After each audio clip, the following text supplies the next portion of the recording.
ناظرین گرامی، جیسا کہ آپ جانتی ہیں کہ اس وقت پوری دنیا کے مسلمان دو فرقوں میں تقسیم ہے، جس میں سے ایک فرقوں کو شیعہ کہا جاتا ہے جبکہ دوسری فرقوں کو سنی کہا جاتا ہے۔ سنیوں کی آبادی پوری دنیا کی آبادی کا 80% ہے جبکہ شیعوں کی آبادی تقریباً 20% ہے۔ سنیوں کی آبادی زیادہ ہونے کی وجہ سے دنیا کے زیادہ تر ممالک سنی مسلمانوں کی آبادی پر مشتمل ہے، جبکہ عراق، ایران اور یمن جیسے ممالک میں شیعوں کی آبادی زیادہ ہے۔ اگر بات کی جائے پاکستان کی تو پاکستان میں تقریباً تمام فرقوں کے ماننے والے لوگ موجود ہیں اور یہاں شیعہ فرقے سے تعلق رکھنے والے لوگوں کی تعداد تقریباً 20% ہے۔ دلچسپ بات یہ ہے کہ ان دونوں فرقوں کے اندر ایک دوسرے کے بارے میں ایسی بہت سارے غلط فہمیاں اور افواہیں پائی جاتی ہے کہ جن کا سچائی سے دور دور تک کوئی تعلق نہیں ہوتا۔ عام شیعہ لوگ سنیوں کے بارے میں ایسی بہت ساری باتوں پر یقین رکھتے ہیں کہ جس کو سن کر نہ صرف ہنسی آتی ہے بلکہ وہ چیز لاجیکلی بھی پاسبل نہیں ہوتی۔ اسی طرح سنی فرقے کے عام لوگوں کے درمیان میں بھی آپ لوگوں کو شیعہ مسلمانوں سے متعلق ایسی بہت سارے افواہیں نظر آئیں گی جن پر وہ لوگ یقین بھی نہیں رکھتے اور ان کا سچائی سے دور دور تک کوئی تعلق بھی نہیں ہوتا۔ دونوں فرقوں کے درمیان غلط افواہیں پائے جانے کا مطلب یہ بھی نہیں کہ ان دونوں فرقوں میں کوئی فرق نہیں ہے، بلکہ بہت زیادہ فرق ہونے کی وجہ سے ماضی میں یہ دو گروپ الگ ہو گئے تھے، ورنہ پہلے تو اسلام میں کوئی فرقہ ہی نہیں تھا۔ شیعہ اور سنی مسلمانوں کے درمیان بنیادی فرق کلمے کو لے کر ہے، جہاں سنی مسلمانوں کا کلمہ ہے لا الہ الا اللہ محمد الرسول اللہ، یعنی اللہ کے سوا کوئی معبود نہیں اور محمد صلی اللہ علیہ وآلہ وسلم اللہ تعالیٰ کے رسول ہے۔ تو دوسری طرف شیعہ مسلمانوں کا کلمہ ہے لا الہ الا اللہ محمد الرسول اللہ، علی ولی اللہ، وصی الرسول اللہ و خلیفتہ بلا فصل، جس کا مطلب ہے کہ اللہ کے سوا کوئی عبادت کے لائق نہیں، حضرت محمد صلی اللہ علیہ وآلہ وسلم اللہ تعالیٰ کی رسول ہے اور حضرت علی رضی اللہ عنہ اللہ تعالیٰ کی ولی ہے، رسول اللہ کی وصی اور آپ کے خلیفہ بلا فصل ہے۔ یعنی شیعہ مسلمانوں کے کلمے میں آپ لوگوں کو اللہ اور رسول کے ساتھ ساتھ حضرت علی کا بھی ذکر ملتا ہے، مگر یاد رہے کہ شیعہ مسلمانوں کے کلمے کا جو یہ آخری حصہ ہے جس میں کہا گیا ہے کہ حضرت علی حضور صلی اللہ علیہ وآلہ وسلم کے خلیفہ ہے بلا فصل، یعنی بغیر کسی فیصلے کے، تو اس پر شیعہ مسلمانوں کے علاوہ کوئی بھی ایگری نہیں کرتا،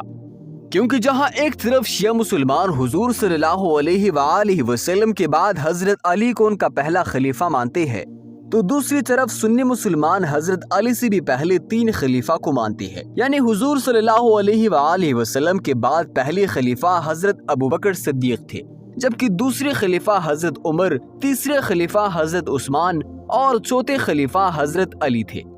اب اگر بات کریں قرآن کی کہ کیا قرآن دونوں فرقوں کا ایک ہی ہے یا الگ الگ، تو دوستو اس بات کا جواب ہاں بھی ہے اور نہ بھی۔ وہ اس لیے ہے کیونکہ اگر ہم عربی کے حساب سے دیکھیں گے تو دونوں کا قرآن ایک ہی ہے، مگر جب ترجمے اور تفسیر کو دیکھیں گے تو معاملہ بالکل الگ ہے، یعنی ایک آیات کا ترجمہ سنی مسلمانوں نے الگ طرح سے کیا ہوگا اور شیعہ مسلمانوں نے الگ طرح سے کیا ہوگا، یہاں تک کہ تفسیر میں زیادہ تر آیتوں کا کانٹیکسٹ ہی بدلا ہوا نظر آئے گا۔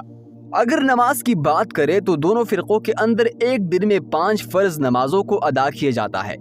مگر جہاں ایک طرف سنی مسلمان 5 نمازوں کو الگ الگ ادا کرتے ہیں تو وہی دوسری طرف شیعہ مسلمان اپنی کچھ نمازوں کو آپس میں ملا لیتے ہیں، جس کی وجہ سے وہ ساری نمازوں کو 3 وقتوں میں ہی ادا کر لیتے ہیں۔ اس کے علاوہ رمضان کی مہینے میں بھی سنی مسلمانوں میں جو تراویح کا کانسیپٹ پایا جاتا ہے، جس کو سنی مسلمان بہت شوق سے پڑھتے ہیں، اور کیونکہ رمضان کا مہینہ سال میں صرف 1 مرتبہ آتا ہے، لیکن یہ ساری چیزیں شیعہ مسلمانوں میں نہیں پائی جاتی کیونکہ ان کے ہاتھ تراویح کا کانسیپٹ ہی موجود نہیں ہے۔ ان کے مطابق یہ ایک ایسی بدعت ہے کہ جس کو سنیوں کی دوسری خلیفہ یعنی حضرت عمر رضی اللہ عنہ نے شروع کیا تھا۔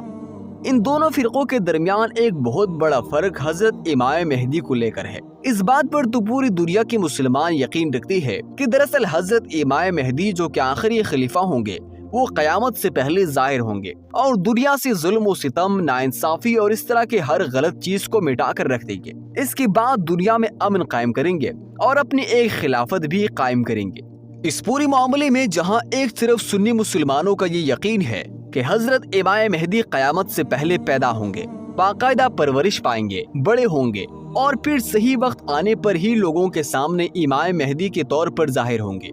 اور اس کے بعد ہی دھیرے دھیرے خلافت قائم کریں گے۔ تو اس کے برعکس شیعہ مسلمانوں کا یہ ماننا ہے کہ قیامت کے قریب کے دور میں حضرت امام مہدی پیدا نہیں ہوں گے، بلکہ وہ تو ہماری دنیا میں آلریڈی پیدا ہو چکے ہیں۔ پچھلے کئی زمانوں سے وہ دنیا میں موجود ہے، لیکن ہم لوگوں کو نظر نہیں آتے۔ وہ ایک غار کے اندر موجود ہے اور صحیح وقت آنے پر ہی خود کو ظاہر کریں گے، یعنی وہ پیدا نہیں ہوں گے بلکہ صحیح وقت آنے پر خود کو ظاہر کریں گے اور اس کے بعد اپنے خلافت قائم کریں گے۔ دوستو، شیعہ اور سنی مسلمانوں کے درمیان ایک بڑا اختلاف حضرت علی کو لے کر ہے۔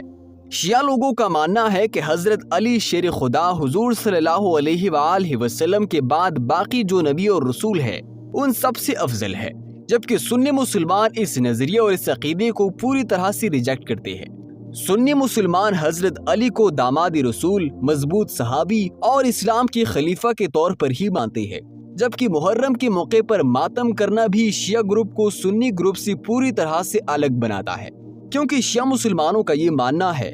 کہ 10 محرم کے دن کربلا کے میدان میں اہل بیت کے ساتھ جو حد سے زیادہ نامناسب سلوک کیا گیا تھا، اس کی یاد میں اور اس کے غم میں ہی وہ لوگ ماتم مناتے ہیں۔ سنی مسلمان بھی 10 محرم کو مانتے ہیں، اہل بیت کو یاد کرتے ہیں، مگر ان کے طریقے الگ ہوتے ہیں۔ طلاق کا کانسیپٹ بھی دونوں فرقوں میں الگ الگ پایا جاتا ہے۔ جس طرح سے سنی مسلمانوں میں نکاح کے وقت گواہوں کا ہونا ضروری ہوتا ہے، بالکل اسی طرح سے شیعہ لوگوں میں طلاق کے وقت بھی گواہوں کا ہونا ضروری ہوتا ہے، یعنی شیعہ فرقے میں گواہوں کے بغیر طلاق نہیں ہوتی۔ ناظرین، اگر آپ کو یہ ویڈیو پسند آئی ہے تو اس کو زیادہ سے زیادہ شیئر کیجیے۔ مزید اس طرح کی ویڈیوز دیکھنے کے لیے ہمارے چینل کو سبسکرائب کر دیں اور ساتھ موجود بیل آئیکن کو بھی پریس کر دیں۔